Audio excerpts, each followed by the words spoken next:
നമ്മളെല്ലാവരും ജീവിതത്തിൽ സന്തോഷം ആഗ്രഹിക്കുന്നതാണ് അല്ലേ? അങ്ങനെ ആഗ്രഹിക്കുമ്പോൾ ഒരു കാര്യം നമുക്ക് സന്തോഷിക്കാനായിട്ട് ചെയ്യാവുന്ന ഒരു കാര്യം, ബുദ്ധിമുട്ട് മാറ്റാനായിട്ട്, നമ്മൾ പലപ്പോഴും നമ്മുടെ ജീവിതത്തിൽ വിഷമങ്ങൾ, ബുദ്ധിമുട്ടുകൾ, കുറ്റപ്പെടുത്തിയതിനൊക്കെ കണ്ട് എപ്പോഴും നെഗറ്റീവ്സ് ക്യാരി ചെയ്യുന്ന ആൾക്കാരാണ്.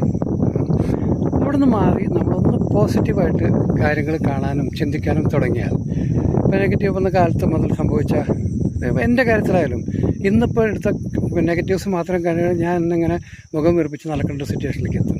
പക്ഷേ നമുക്ക് കിട്ടുന്ന നല്ല കാര്യങ്ങൾ പോസിറ്റീവ്സ് ആയിട്ട് നോക്കണം. ഇപ്പോൾ ജസ്റ്റ് ഇപ്പം ഞാൻ കാണുന്നത്, ഞാൻ നടക്കാൻ വന്നപ്പോൾ ഒരു നടക്കാനുള്ളൊരു ആരോഗ്യം, കാണാനുള്ളൊരു കാഴ്ചശക്തി, കേൾക്കാനുള്ളൊരു കേൾവി ശക്തി, നല്ലൊരു അന്തരീക്ഷം. നിങ്ങളൊന്ന് നോക്കിയേ, ഈ ഒരു ചുറ്റും എന്തൊരു നല്ലൊരു അന്തരീക്ഷം. ഇങ്ങനെ എന്തിനാ നമ്മൾ കാണുമ്പോഴും അതിനൊരു പോസിറ്റീവായിട്ട് എടുക്കാൻ നമ്മൾ മനസ്സുകൊണ്ട് തുടങ്ങിയാൽ അവിടെ നിന്ന് നിങ്ങളുടെ സന്തോഷം തുടങ്ങുകയാണ്. അപ്പോൾ നമ്മൾ ഏറ്റവും കൂടുതൽ നമ്മൾ റിയലൈസ് ചെയ്യേണ്ടത്, ഈ ഒരു നിമിഷം എത്ര എനിക്ക് സന്തോഷിക്കാൻ പറ്റുന്നുണ്ട്, എത്ര എനിക്ക് നന്മകളുണ്ട്, എത്ര എനിക്ക് നല്ല കാര്യങ്ങൾ ചിന്തിക്കാൻ പറ്റുന്നുണ്ട്.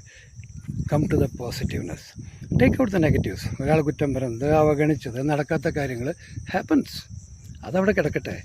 മറ്റത് നിങ്ങളൊന്ന് എടുത്ത് നോക്കിയാൽ ഇഷ്ടംമാതിരി നല്ല കാര്യങ്ങൾ ഒരു ദിവസം നടക്കുന്നുണ്ട്. ആരോഗ്യം, കണ്ണ്, സപ്പോർട്ട് ചെയ്യാനുള്ള ആൾക്കാർ, വീട്, ഭക്ഷണം എന്ന് വേണ്ട ഇഷ്ടംമാതിരി കാര്യങ്ങൾ. Think about that. So keep smiling and stay positive.